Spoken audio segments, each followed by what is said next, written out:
আজকে একটা অন্যরকম গল্প আপনাদের শেয়ার করব, যেটা আমার জীবনের স্মরণীয় একটি যাত্রা সম্পর্কে। তখন বয়স আমার 18তে পড়েছে। আমি এবং আমার কয়েকজন ফ্রেন্ড সহ ছুটিতে একটা ট্রিপে যাই। আমরা যে জায়গায় গিয়েছিলাম ওই জায়গাতেই মানুষ না থাকতো বললেই চলে।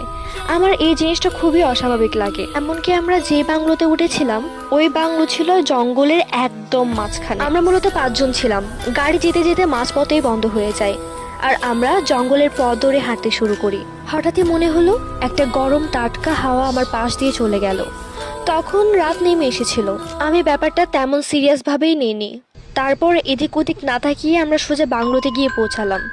বাংলোটা অনেক পুরাতন লাগছিল। আমরা যেহেতু অনলাইনে বুকিং করেছিলাম তাই বিষয়টা চোখে পড়েনি। তারপর আমরা ওখানে ঢুকে দেখলাম ভেতর থেকে অনেক সুন্দর এই বাংলোটা। বাইরে অনেক বড় একটি আঙিনা এবং একটি সুন্দর দোলনাও আছে। অনেকটা পথ হাঁটাই আমি অনেক ক্লান্ত ছিলাম, তাই ডিনার করে রুমে চলে গেলাম।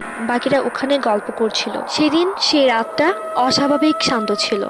এতটাই শান্ত যে নিজের নিঃশ্বাসের শব্দে কেমন যেন ভয় লাগছিল। আমি একা ছিলাম না, কিন্তু ঘরে কেউই ছিল না। এই লাইনটা অদ্ভুত লাগছে জানি, কিন্তু তখন বুঝিনি এর মানে কি। ঘড়িতে রাত 2:17 হয়েছে। হঠাৎ মনে হলো কেউ আমার নাম ধরে ডাকছে, একদম আমার নিজের গলার স্বরে। আমি ঘুরে তাকালাম, কেউই নেই। আয়নার সামনে দাঁড়িয়েছিলাম আমি নিজেই, কিন্তু আয়নাতে যেটা দেখলাম সেটা আমি না। ওটা হাসছিল, কিন্তু আমি তো হাসিনি। আমি পিছনে সরতেই আয়নার ভিতরের জিনিসটা সামনে এগিয়ে এলো। আমার গলা শুকিয়ে কাঠ। ওটার চোখ অনেক ভয়ানক ছিল। হঠাৎ করে লাইট ফ্লিকার করতে করতে এক পর্যায়ে নিভে গেল। আমি মোবাইলের ফ্ল্যাশ লাইট জ্বালিয়ে আশেপাশে দেখতে লাগলাম। হঠাৎই কে যেন আমার চুল ধরে টানছিল। অন্ধকারে শুধু একটা কথাই শোনা গেল, খুব ধীরে, তুই তো জানিস আমি অনেক দিন ধরেই তোর জায়গাটাই চাইছিলাম। আমার গলা শুকিয়ে কাঠ। আমার গলা দিয়ে শব্দ বেরই হচ্ছিল না, পা চলছিল না। মনে হচ্ছিল শরীরটা আর আমার নেই। আমি ওখানেই সেন্সলেস হয়ে পড়েছিলাম। যখন সকাল হয় তখন আমি নিজেকে বিছানায় আবিষ্কার করি। এমনকি আমার জামাটাও কে যেন চেঞ্জ করে দিয়েছে।